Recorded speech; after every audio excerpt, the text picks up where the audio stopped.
Kita bersyukur ada di dalam Sabat yang kudus di hari perhentiannya, di mana pemeliharaan Tuhan sungguh luar biasa dalam kehidupan kita, sehingga kita bisa bersama-sama ada di tempat ini untuk berkumpul, bersyukur dan memuji kepada Tuhan. Mari kita bersatu di dalam doa untuk menyiapkan hati dan pikiran kita.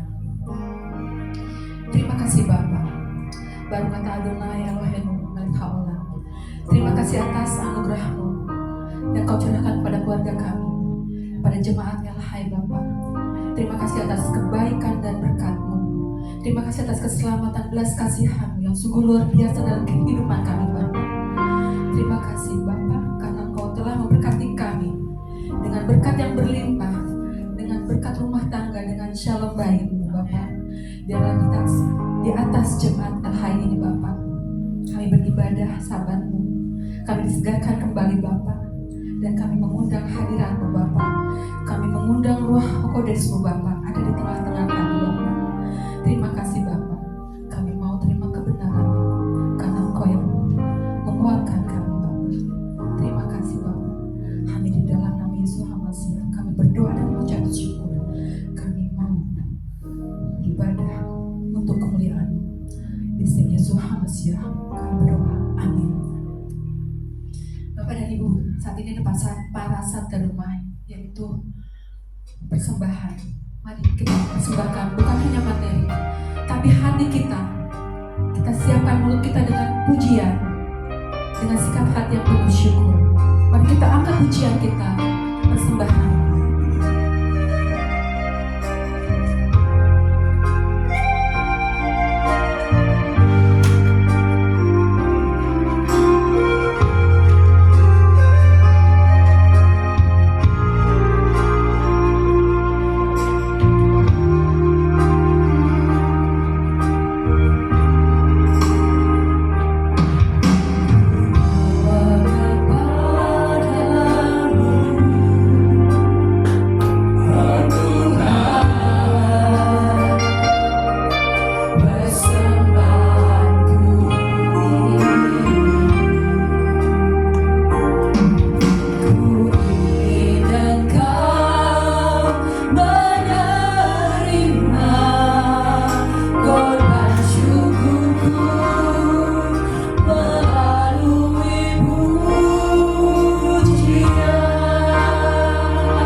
adalah kekuatan Hashem yang menyelamatkan setiap orang yang percaya. Cuma Paulus tidak menulis Hashem tentu saja. Ya, Paulus menulis Injil adalah kekuatan hak Elohim yang menyelamatkan bagi setiap orang yang percaya. Percaya kepada siapa? Percaya kepada Hashem dan percaya kepada Mesiasnya. Di dalam kitab Roma juga ada katakan, kalau kamu mengaku dengan mulutmu bahwa Yesua itu Ha-Adon itu Mesias. Hanya Mesias yang boleh disebut Ha-Adon. Ya. Jadi Mesias bukan Adonai. Ya.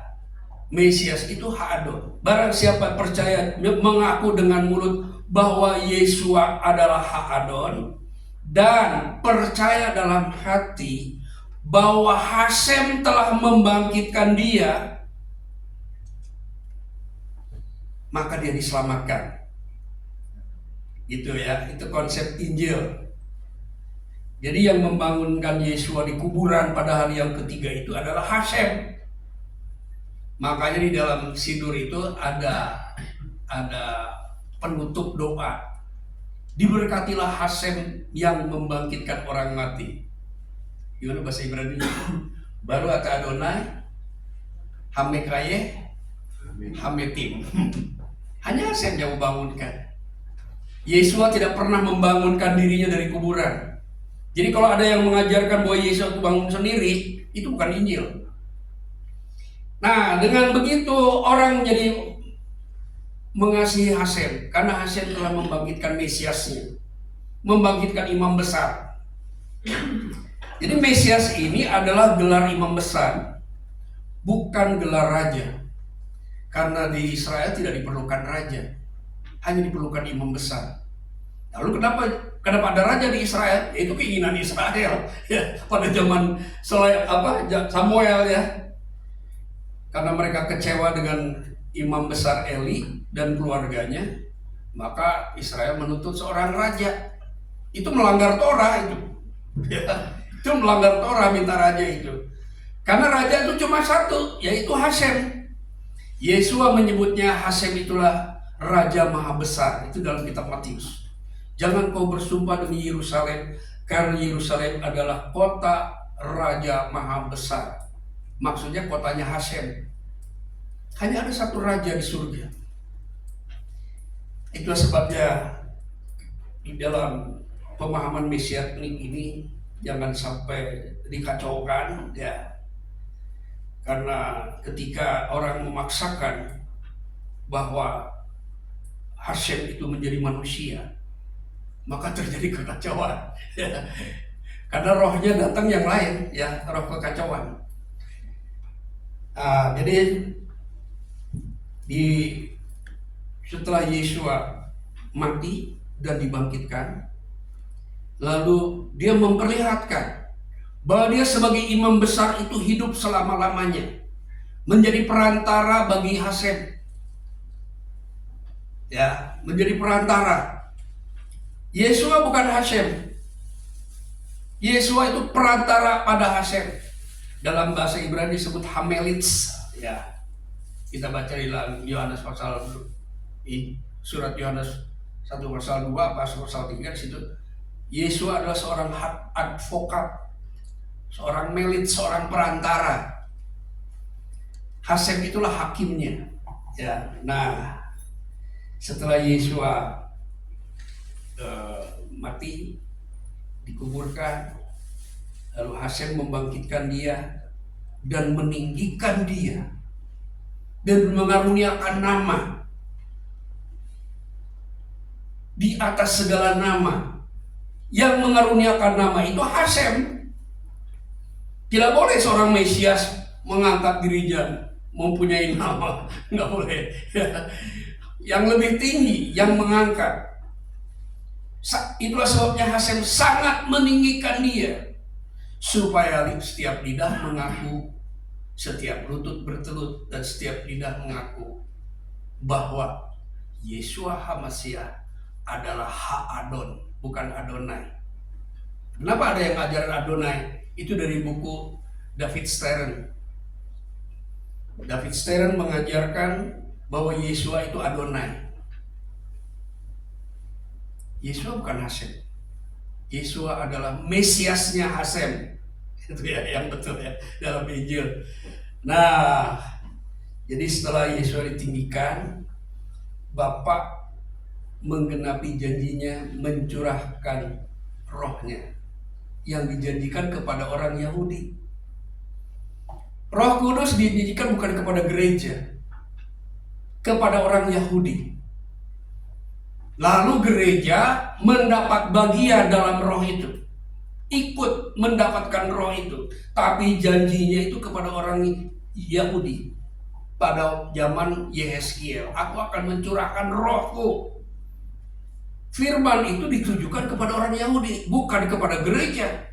Pada zaman itu belum ada gereja. Nah, setelah Yesua naik, maka Roh Kudus itu diberikan kepada Yesua. Yesualah yang mencurahkan roh itu. Dan roh yang dicurahkan itu adalah roh Bapaknya Mesias. Roh Bapaknya Yesua. Ya, jadi Tritunggal itu enggak sembarangan ngajarnya gitu ya.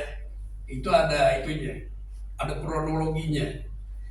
Nah, jadi Yesua pernah berjanji juga, aku akan meminta kepada Bapa supaya Bapa memberikan roh. Roh itu akan diutus dalam namaku, katanya, dalam nama Imam Besar. Karena perantara, ya, Yesus itu perantara Bapa. Jadi kalau Bapak mau memberikan rohnya harus melalui perantara gitu. Nggak bisa langsung lempar begitu. Ya itu tidak sah. Menurut Torah tidak sah. Di Padang Gurun juga sama ya. Ketika saya mau menyatakan itu melalui imam besar, melalui Harun. Ya. Nah, Musa lah yang memberikan pernyataan, tapi Harunlah yang mempunyai kewenangan untuk melakukan sesuatu kepada umat itu sebagai perantara. Jadi polanya tetap sama, tetapi tingkatan dan kualitasnya bedanya adalah imam besar yang kita miliki ini adalah imam besar yang bangkit dari antara orang mati. Kalau imam besar Ordo Harun itu imam besar yang bisa mati karena terhalang oleh kelemahan daging dan dosa dan juga maut. Tetapi imam besar yang kita percayai adalah imam besar yang telah membuktikan kemenangannya atas maut. Itulah Injil Mesianik ya yang saya pelajari. Jadi ini bukan konsep saya, tapi konsep yang saya pelajari dari bacaan-bacaan yang saya dapatkan dari surat-surat para rasul. Karena dalam kehidupan ibadah Mesianik ini acuannya adalah rasul-rasul Mesias Yesua. Itu rasul Mesianik itu ya. Petrus itu yang memegang kuncinya dan teman-teman itu rasul-rasul Mesianik. Untuk membangun suatu umat Mesianik ya yang mewarisi masa depan kerajaan Mesianik. Nah, jadi nasihat Paulus ya di Efesus 4 ini jadi saya diingatkan, jadi setelah kita menerima Roh Kudus ya, bukan semuanya menjadi sama pengetahuannya, bisa berbeda-beda ya, kadarnya berbeda-beda sehingga kita harus saling memaklumi. Untuk apa? Untuk menjaga keesaan dalam roh. Nah, itu istilah di dalam Korintus dibilang Hani Levin Berwa Hakodes. Ya, artinya persekutuan dalam roh ini harus dijaga ya. Karena sering persekutuan ini dirusak oleh pengetahuan yang kelihatannya benar tapi destruktif gitu ya. Karena punya motif yang tidak sesuai dengan kebenaran. Di Efesus 4 ini tulis seperti ini ya. Saya baca ada 2 menit lagi.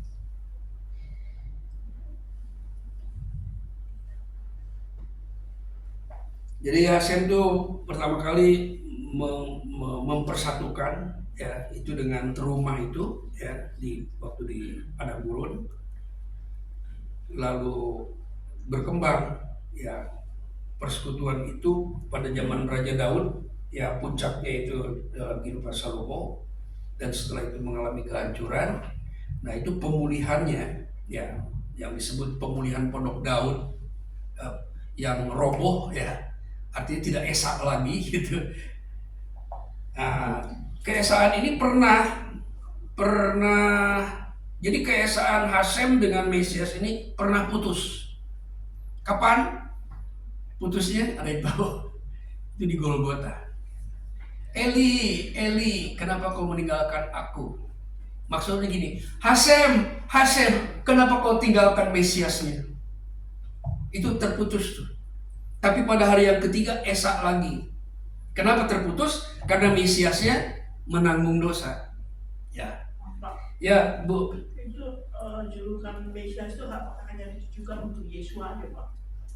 Enggak, Mesias itu banyak ya. Yang pertama Mesias itu Harun. Kenapa? Karena diurapi. Yang kedua itu Saul. Diurapi oleh Samuel, maka Saul dibilang Mesias Hasem. Itu dalam kitab Samuel ada ya. Kalau dalam teks Ibrani lebih jelas tuh, Mesias Hasem. Karena Mesias Hasem ini tidak taat kepada Torah, maka Hasem menolak dia sebagai Mesias. Lalu dialihkan kepada Daud. Daud diurapi pada waktu dia masih muda, ya setelah bar mitzvah ya. Jadi setelah 12 tahun, saya nggak tahu umur berapa, tapi di atas 12 tahun dia diurapi, maka Daud disebut Mesias Hasem. Lalu pada waktu Yesua dilahirkan, Maria dan Yusuf membawa ke bait suci, lalu digendong oleh Simeon. Nah, Simeon menyebut bayi Yesua itu adalah Mesias Hasem. Biarlah aku mati karena aku telah melihat Mesias Hasem. Itu. Nah, jadi pada setelah zaman Daud, Mesias itu menjadi dinasti ya, kepada Salomo, kepada Rehabeam, terus lalu pecah dan bikin Mesias sendiri banyak ya. Tapi pada waktu Yahudi ada di Babilonia, Mesias tidak ada. Ya, sejak itulah orang Israel mengharapkan kedatangan Mesias sejak di Babilonia, karena Mesias itu sudah mati ya, melanggar, berdosa dan mati. Artinya Mesias yang tidak taat Torah. Hanya Daud kemesiasannya yang pulih ya. Yang pulih sebagai Mesias. Nah, karena Yesua ini Mesias yang sempurna ya, maka mendapat sebutan Hamasiah. Bapaknya Ha Elohim. Jadi Ha ini bisa menunjukkan bahwa dia semacam apa ya, yang top gitu ya, chiefnya ya, yang paling tinggi gitu. Kalau Daud itu cuma dibilang Mesias, nggak pernah dibilang Hamasiah. Yang pertama dibilang Hamasiah itu Harun ya, ada tuh, cuma di dalam bahasa Indonesia tidak ada ya. Harun itu disebut Hakohen Hamasiah. Jadi Hamasiah itu gelar seorang imam ya. Kenapa? Karena diurapi. Jadi kalau kita menemukan di dalam Torah itu ada sebutan gini, apabila yang berdosa itu imam yang diurapi, nah bahasa Ibraninya, apabila yang berdosa itu imam Hamasiah gitu, itu bahasa Ibrani begitu. Setelah beralih ke raja, gelarnya disebut Mesias, bukan Hamasiah. Jadi ketika gelar itu dipegang oleh raja, disandang oleh raja, disebutnya hanya Mesias. Nah, Yesua disebut pertama kali disebut Hamasiah itu oleh seorang imam atau rabi ya, namanya Simeon. Di Lukas pasal 2 itu ada. Simeon menggendong dan dia bilang, aku telah melihat Mesias Hasem. Kalau pakai bahasa secret number, Mesias Yahweh gitu ya. Ini Mesias Hasem ini harus mentaati Torah, dan Yesus mentaatinya sampai di Golgota, ya, sampai dia mencurahkan darahnya. Jadi ketaatannya dia sampai mati di kayu salib. Jadi Mesias yang sukses melakukan Torah dengan tepat. Nah, melakukan Torah dengan tepat itu dalam bahasa LAI menggenapi Torah, melakukan dengan tepat dan sempurna. Lalu Roh Hasem ini diberikan kepada murid-murid, kepada orang-orang percaya, supaya orang-orang percaya itu bisa menggenapi Torah juga dalam dirinya gitu. Ya, jadi seperti itu dalam Injil itu. Nah, jadi saya mau baca Efesus 4 ya.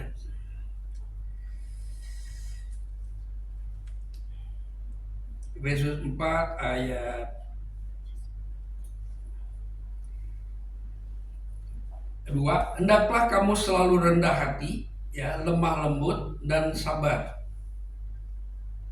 Rendah hati, lemah lembut dan sabar ini sulit sekali, ya, dilakukan di lingkungan secret neighbor.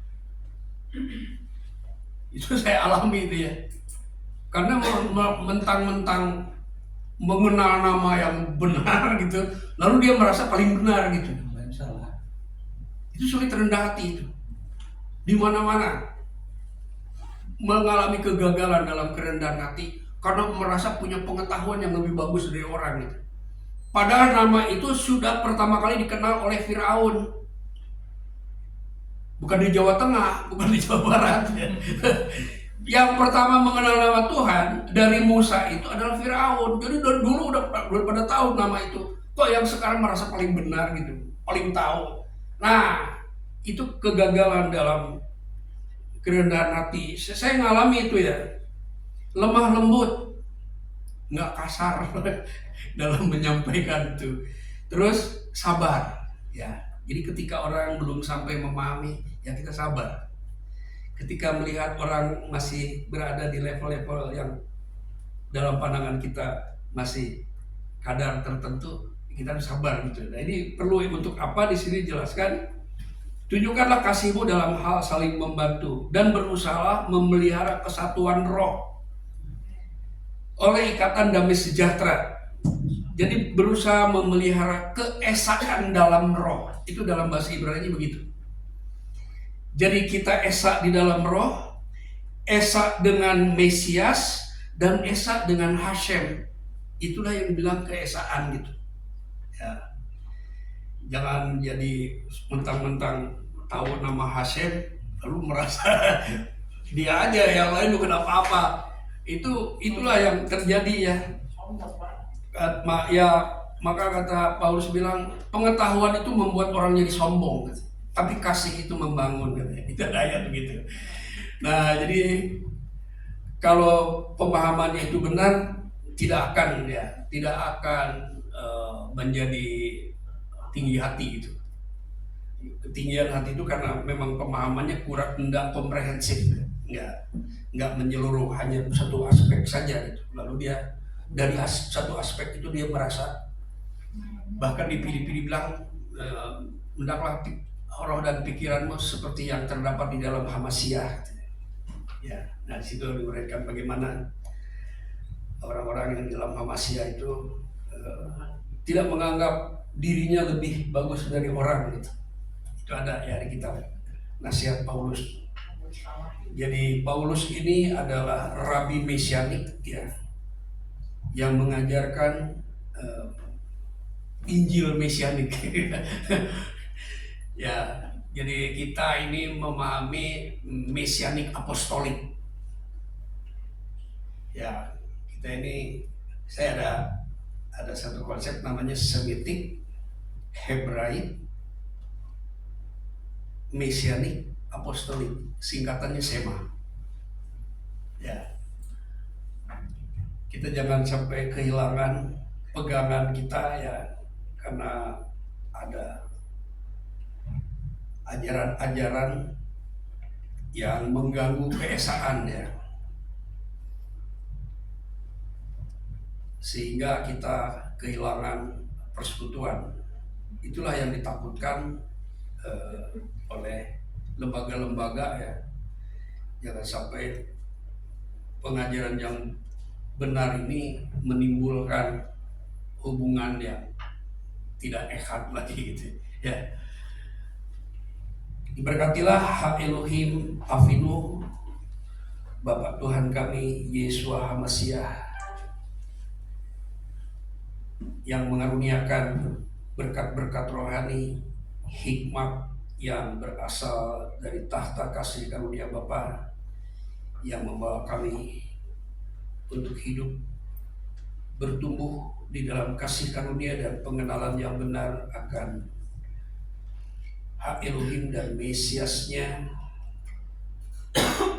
dan yang mengaruniakan kepada kami segala sesuatu yang berguna untuk hidup dan hidup dalam kesalehan bagi kemuliaan Bapa di surga. B'Masiah Yeshua Adonai. Amin.